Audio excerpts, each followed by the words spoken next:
What's going on, guys? T-Mart here, and I'm bringing you guys another Black Ops 2 informational video today. We recently got some new information that's really exciting. There's quite a few things that are going on that I wanted to share with you guys. Make sure you knew about them, and overall, a lot of you guys have been requesting one of these videos recently, so I figured I would give you what you wanted. Now, the first thing I want to talk about in this video is probably the thing I'm most excited for, and that's audio enhancements in Black Ops 2, and this is huge, so check it out. Now, Mark Lamia was on an episode of Roll Call, which is like a show or a web series that's on Elite TV. You only get to watch it if you pay the $50 a year for Call of Duty Elite or whatever.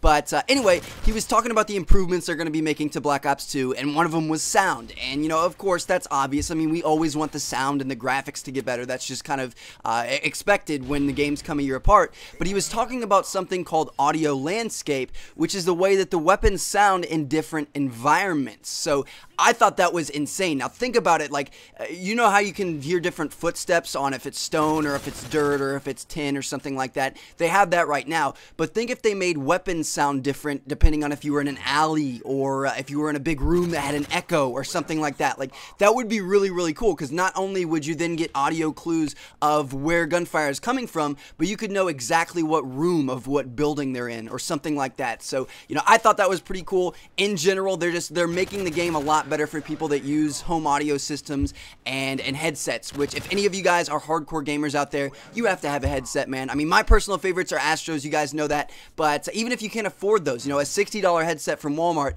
is going to get the job done. If you play Call of Duty a lot, you need to have a headset, especially in Black Ops 2. It looks pretty promising. You know, sound whoring and things like that are going to be a big part of the game, so that's pretty exciting. Now, the next thing I want to talk to you guys about is something that's pretty exciting as well, or pretty interesting, and that's kind of Treyarch's philosophy with bringing back maps. It's definitely a lot different than Infinity Ward has, and as you guys know, Nuketown is going to be returning in Black Ops 2. It's going to be called Nuketown 2025, and you get it for free if you pre-order the game early, so that's a pretty big deal. But there's an issue with the value of bringing back maps. You know, like Modern Warfare 3 just brought back Terminal for Modern Warfare 2, and originally it was pretty cool. You know, it was exciting. It's like, oh my god, I got the same map that I loved back in the day, but then it's like, holy crap, this map is exactly the same. There's not really much changed about it. I've already played this thing hundreds of times 2 years ago. Now I've got to play it even more, and you know, sometimes people can get kind of fed up with that, and the question is how is Treyarch going to address that? And there was an interview with Dan Bunting, who I'm not sure what his job title is at Treyarch, but anyway, he said, a well-designed map is a well-designed map. It doesn't matter when it happened or what game it was in. Good maps are good maps, and I think everybody really actually wants those. The problem is the perception of value. So how are they going to change this perception? How are they going to make it so it feels like it's a new map and it's, you know, kind of exciting and doesn't get old? Well, Bunting believes that it needs to be done in a fun way that also reveals the same amount of effort that goes into reimagining an old map, kind of like Cliffside in Black Ops 1. So as you guys know, Cliffside was brought back from World at War. It was called Hazard in Black Ops, and it was the same map. You know, it was the same layout. It felt the same. There were the same kind of lines of sight, and you know, it played the same way, but it looked entirely different. It was a new map. They completely changed it. They added in new details, new textures. They made it a golf course, which was completely different than what it was before. That was just like kind of a beachside little war-torn kind of alley, or I don't even know what to call it. But yeah, so I mean, it was the same map. It was still a great map, super balanced, played really well, but it looked different, and it felt like a new map. It didn't feel quite as stale as, say, something like Terminal or Crash or, you know, all the other Overgrowns, or, you know, anything that was brought back on the Infinity Ward side of the games, because they don't change anything. They just, you know, completely copy and paste the map over to the new game, and that's not as cool. So that's kind of what Black Ops is going to be, or what Treyarch is going to be doing for Black Ops 2. When they bring back old maps, we aren't sure which ones they're doing yet.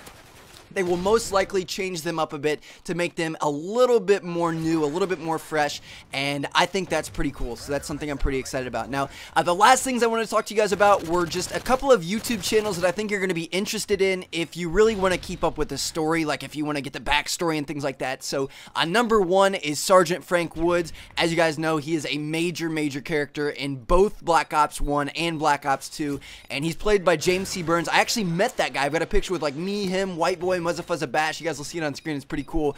But anyway, he has a YouTube channel. He does kind of some behind-the-scenes stuff for Black Ops 2 and a bunch of other random vlogs and stuff. It's kind of entertaining. And then also, there's Cortus Die, which is like the main enemy or the main villain in Black Ops 2. He has his own channel as well. And it's really kind of secretive, like not very detailed messages, but it's kind of cool to see sometimes. And then finally, David Vonderhaar let out this little teaser sound right here. Let me know what you guys think that is. But anyway, so yeah, those two guys' YouTube channels are going to be down in the description if you guys want to check them out. It's pretty cool. It helps you get the backstory and things like that in Black Ops 2. And I hope you guys enjoyed the video. So thank you all for watching. Check out one of the other 2 videos on screen. I've got a bunch of great Modern Warfare 3 tips coming soon. And we're getting close to Black Ops 2, guys. Only a couple of months away. I'll catch you guys later. Thanks for watching. Peace.